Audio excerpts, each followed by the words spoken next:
Hey there guys, how's it going? Dexter here, and welcome to this lesson.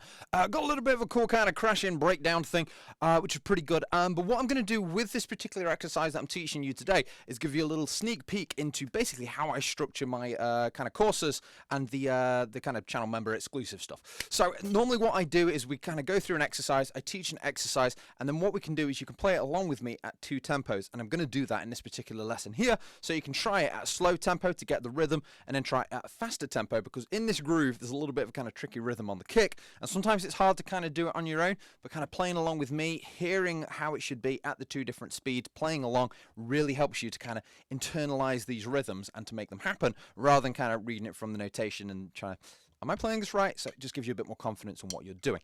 So anyway, this groove, great kind of little thing you can do on a crash. You can practice it on a hi-hat, because again, playing on like crashes, they're a little bit kind of hurt your ears, but again, you can practice it on a hi-hat just so it's a little bit easier to check all the stuff, and then we're going to practice it on the crash cymbal.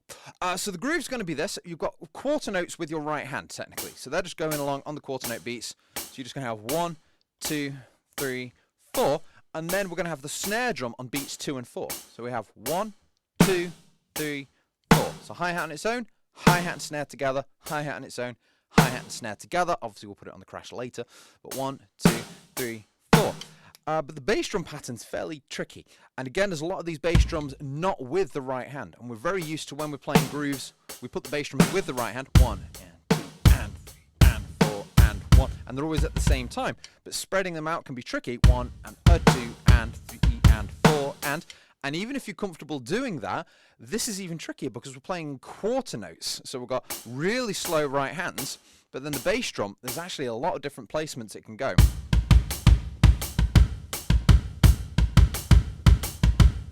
So you can see there's lots of places that bass drum can fall, and they feel like they're kind of floating in space because you don't have this like faster right hand grid to line everything up with. But by learning these grooves, you can also take them faster, because rather than having fast right hand speed it up, because you've got less right hands in there, you can take these grooves really, really quick, but you just need to make sure you're happy with the placement of the kick and the snare. So this one again, so kick and right hand now, and then a kick on its own. So first bit's not too bad. Kick and right hand together, kick on its own. Then you've got your snare and your right hand together as well. So kick, kick, snare. Make sure you don't go kick, kick, snare, and put extra hi-hats in. Kick and hat, kick, snare and hat. But then after that, you can see in the notation, the rhythm gets a little bit weird, as you can see from the lines joining them up, seems a little strange. But you've got the snare drum and the hi-hat together, followed straight away by a kick. Then you've got a little bit of a gap, because that kick there's a little bit longer, and then you've got another kick on its own. Now this bit, this is where it's tricky to kind of understand the notation, so playing along with me is really going to help, and we'll try it with the metronome in a minute. But you've got snare and hi-hat together, kick, little gap, and then another kick. You can imagine it like 4/16 notes. You've got 4. You've got the snare drum and the hi-hat. I'll do it this way. You've got snare drum and a hi-hat on the first beat, that kick on the next one.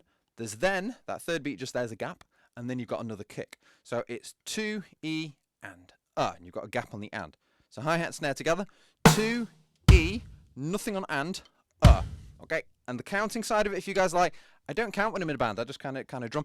For learning, again, getting the numbers there, knowing exactly where you are, and then when you just get the pattern of ba, ba, okay, eventually you'll just kind of forget the counting thing and you just play the thing. But just to kind of learn it and break it down, it's good to think about it. So 2, E, and so a little bit of a gap in there. Up to there, 1, and 2, E, and Bum, bum, ga, bum, bum. Now it's getting exciting. And then into the next bit, we're going to do a similar thing again. Bass drum and hi-hat together, kick on its own, and then snare and hi-hat together. So it's similar to what we had at the beginning. So 3 and 4. So the tricky bit is beat 2, 2, E, and Up to there then. So kick, kick, snare, kick, kick, kick, kick, snare. And then you've also got, going into beat 3, you've got that kind of faster double kick thing in there, which can be tricky. So kick, kick, snare, kick, kick, kick, kick, snare.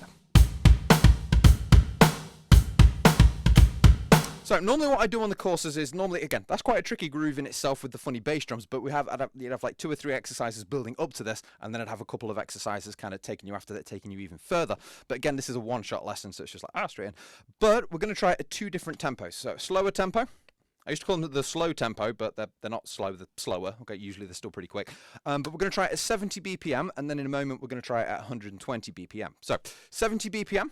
I'm going to count you in. You play it with me. Get behind your drums. If you're not behind your drums, just tap it on your feet. Okay, just try not to hurt yourself. And try and get this rhythm, and you're trying to match in with what you're hearing me do. So here we go, 70 BPM. By the way, this is YouTube. Did you know you can speed up and slow down the video? You probably did. You probably already slowed down my video so you can understand what I say, because I do talk quite fast. But it's, you know, if you're struggling with it, try and slow down the video, and you can do it with all my courses as well, because they're all still on YouTube. They're just kind of behind that exclusive stuff, the channel membership thing. But as soon as you sign up for the channel membership, you get access to all of that, and you can do the same thing, speed up, slow down every single video. So 70 BPM, let's try it together. I'll count you in 4. 1 and 2, 3, 4. Here we go. 1 and 2, 3 and 4.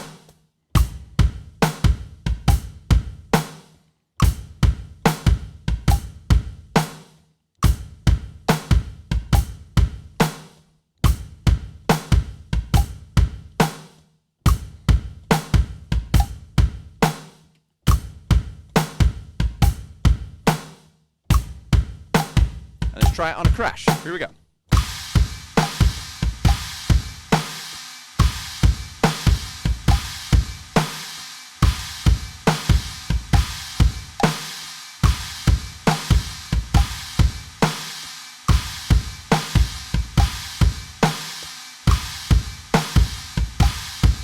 And there we go. And that's at 70 BPM. So again, if you feel comfortable with that one, again, you can then try and go on to this next tempo that we're going to try a little bit faster. We're going to try 120 BPM, nearly twice as fast. But again, if you're still struggling with that, again, you could slow it down on the YouTube thing, go into like set it as a little browser, change your thing, and you can change the speed of it. And then again, we'll try it at the faster speed. If you're still struggling to get it together, maybe you just need a bit more time, just going, okay, let's focus on just the first half. Or maybe just focus on that middle bit. And just trying to get those individual parts. But then ultimately you're trying to get it with me, and you can listen and hear how it should sound. But if you're feeling ready, for you guys that are really comfortable with that, we're going to try it at the faster tempo, 120 BPM, and we're going to do it all on a crash cymbal. So when you're ready, in after 4.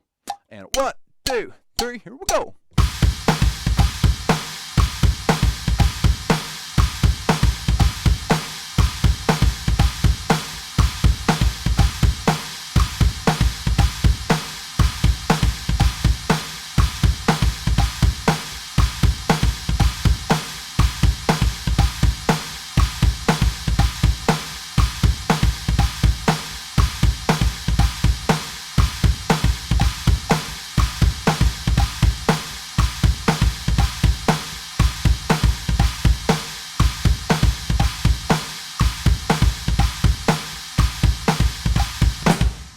Go. Cool. So again, just playing along with me, you can really hear how it should go there. Just helps you try and get that bass drum part. Again, if you're struggling, speed it up, slow it down, play around with it. And again, also as part of the channel membership, you get video response lessons. You can also film yourself playing it. Okay, send it over to me. There's no extra cost for it. And again, I'll check it out and review you playing and let you know how you're getting on. And just, there might be some stuff that I can spot that you might not be aware of, because if you were aware of it, you'd fix it. Okay, so a lot of this stuff is, you don't know where you're at. I remember I played for years, you know, drumming in a band, everything. I was like, I'm a pretty good drummer. I thought it was pretty awesome. And then I went to a drumming convention. I bought a practice pad, and I was there. I remember I was in the cafeteria just having some food, and I just bought this practice pad. I was playing away. I had no idea. I stuck my pinkies out. I still do it sometimes. Okay, and it's, you know, the trouble is, from where I'm sat, okay, like this, you can't see the pinkies. Okay, you can't see the pinkies sticking out. I had no idea this was happening. If I was playing in front of a mirror or something, I don't know. But I had no idea I was doing that. And anyway, a guy walks up to me, okay, don't know who he was, okay, and he says, hi there, I'm a drum teacher, and I've just noticed something, and you'll thank me for it later, that your pinkies are sticking out. Just try and bring them in and put them on the stick. And I was like, oh, am I? And I put it on the stick, and he says, okay, so you'll thank me for it later. Anyway, he walked off. Never knew who the guy was, okay, but he spotted something in my playing, and I was aware of it. I started practicing. I was like, wow, I had no idea. And that really kind of opened my eyes to, wow, unless someone kind of just sees me from a different angle, or, you know, people know stuff. I had no idea I was doing it wrong. If I'd have known that was an issue, I'd have fixed it, but I just didn't know. I needed someone to kind of critique my playing. So, and that really helped. And I didn't know that. I was like, I'm going to be self-taught. I don't need any help. You know, I used to learn from DVDs, videos, similar to what you guys are doing by watching this video. But sometimes it's just, you need that someone to kind of watch over you playing. So the channel membership stuff there, or again, find a local drum teacher, you know, just to help you with your playing. Sometimes it helps just to get a second kind of pair of eyes, or just someone that knows what they're doing, just being able to help you through some of the tough spots in your playing, and it'll just help you to get to that end result a lot quicker. So, and hopefully save you some pain and back troubles and stuff, because it's, you know, a lot of stuff can happen along the way, but, you know, don't get it wrong. Don't want to get into bad habits. That's nasty. So anyway, you guys take it easy. I hope you've enjoyed this lesson. It's given you a bit of a kind of insight into what I do in the channel membership area. But you guys have a wonderful week. Thanks for checking this out, and I'll see you soon.